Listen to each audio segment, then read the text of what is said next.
Hey, I know you! You have been wanting to come to Italy for a long time. You graduated from being just a tourist and want to partake on the real Italian experience. Well, I was there before, for many years.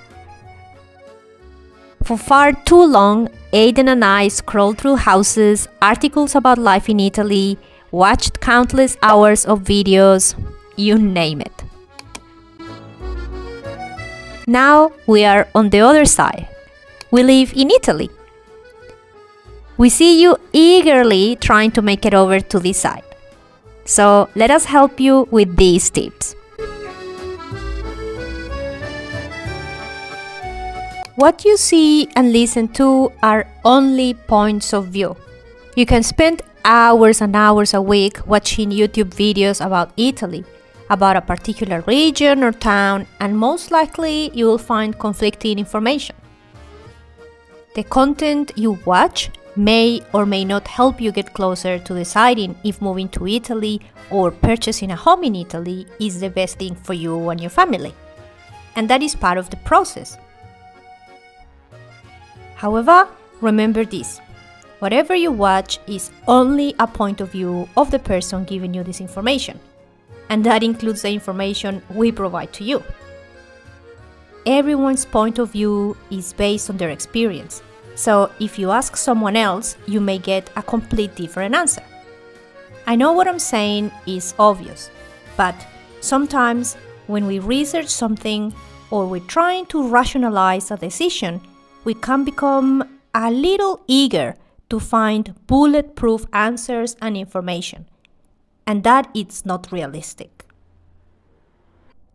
This brings me to my second point. Who am I getting information from?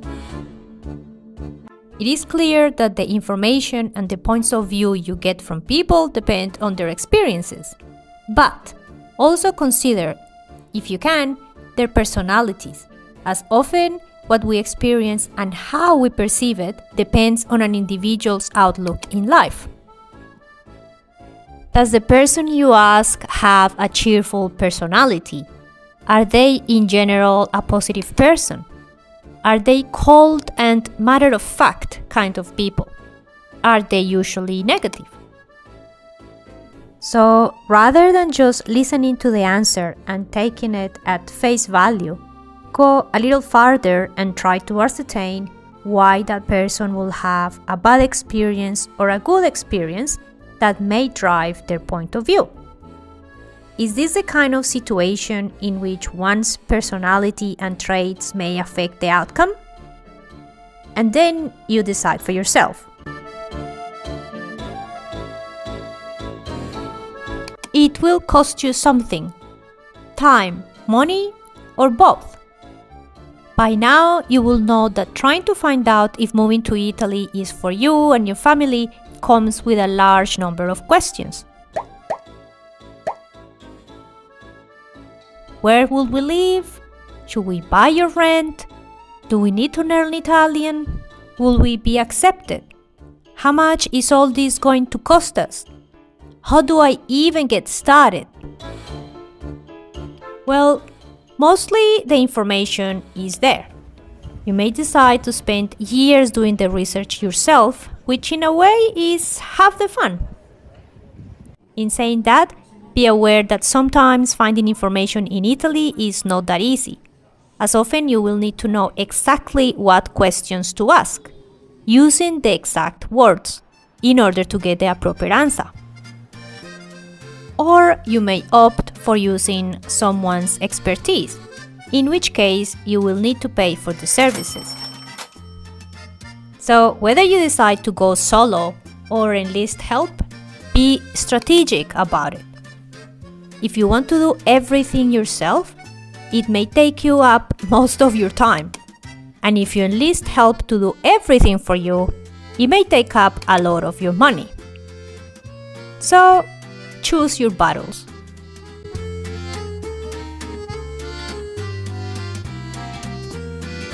The most meaningful things in life involve taking some kind of risk. I think that everyone who has achieved something they consider meaningful will agree with this statement.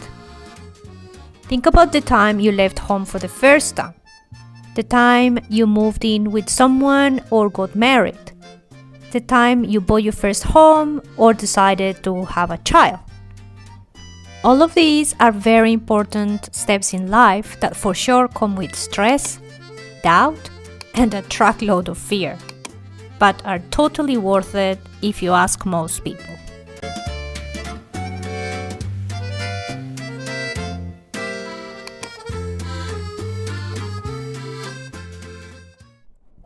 Everything is relative. All things are relative to your past and your current situation in life, as well as where you see yourself in the future. Some people have done very well for themselves in life and can afford large, renovated houses ready to be lived in. They may never want to or have to consider roughing it up for a while as they get their home in Italy livable. Some others will be happy with a little apartment or a small home they have to work on, even if it takes years, as they can't afford to get everything done at once. By the way, this is why we try to showcase homes in different states at different price points. And that is one of the beauties of Italy. You will be hard-pressed to find such low-cost properties in another country in the developed world.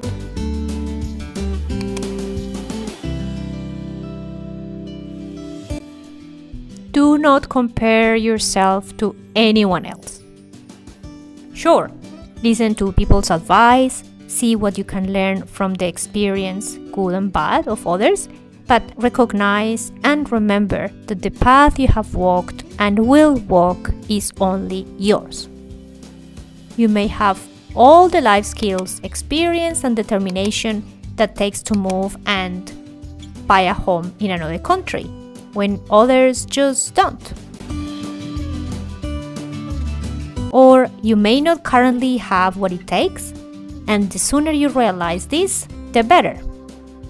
Then you will have to choose between working towards achieving those skills and traits, or coming clean to yourself, realize that this is only a dream and that a dream alone is good enough for you.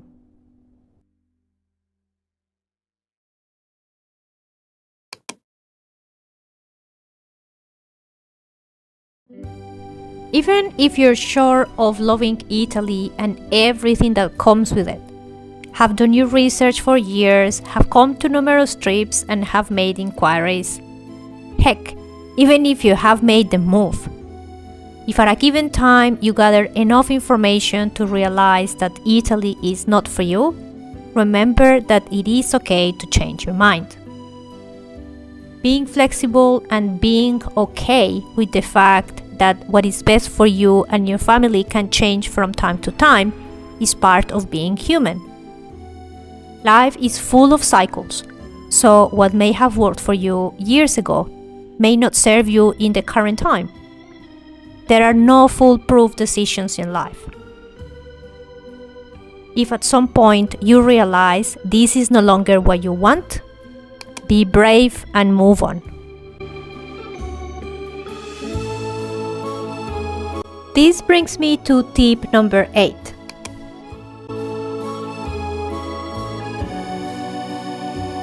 There will always be other dreams. Sometimes you need to make space for new dreams and hopes, but first you need to face and let go of what you have been holding to. Dreams and goals kind of become part of our identity, and sometimes we can't envision what our lives will look like without them. But we owe it to ourselves to peek through the window of other possibilities.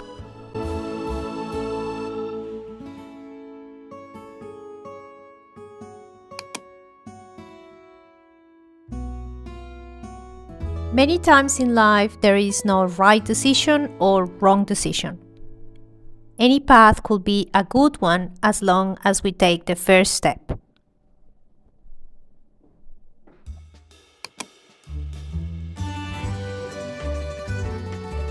So, what do you think? Do you resonate with any of these tips? Do you have any tips for fellow dreamers? Please let us know in the comments.